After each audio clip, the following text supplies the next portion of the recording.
report is going to come out eventually, and I guess the question is, in what form? Is it going to be a multi-page thing? Is it going to be a one-sheeter? Like, what do we expect? Really, there are four options here, although we often only hear about one, the Mueller report. The first option, unlikely, is that there'd be further indictments, and then he would speak through those the way he has before. The second is no report at all and no indictments. They don't have to release anything.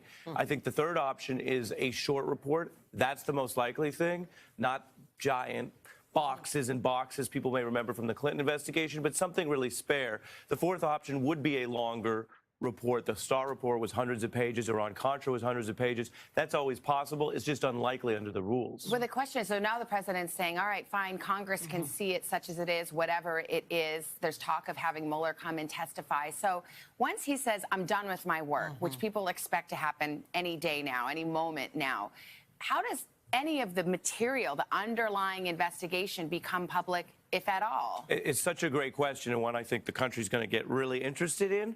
The rules don't require that anything go public. The rules only require that he tells Congress through the Justice Department that he's done, and if they disagreed on any big calls. For example, if Mueller wanted to charge someone and he was overridden by DOJ, Congress would know, and it might leak. Anything else, description, documentation, that's going to be for the DOJ to really decide. People are wondering, you get confused about what the scope of this whole thing was in the first place. So what is Mueller actually looking for? They are investigating three things that we know about.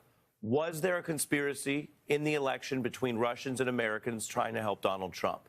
Was there obstruction or other crimes arising out of that investigation? And then number three, what else did Paul Manafort do to break the law? Because when Mueller found that, he carefully went back to DOJ and said, I found these other crimes. Should I handle them or someone else? And they said, you go ahead. So it's now three things that we know about. But there have been other things that Mueller has come across and his investigative team has come across that they have farmed out to other offices, saying, look, this doesn't fit within our scope, but maybe it belongs in the Southern District of New York or elsewhere. Exactly, and those probes can continue. This is a fascinating thing, as it sometimes feels like we're going through law school every morning. Most of the country is just divided up into where the crime happened.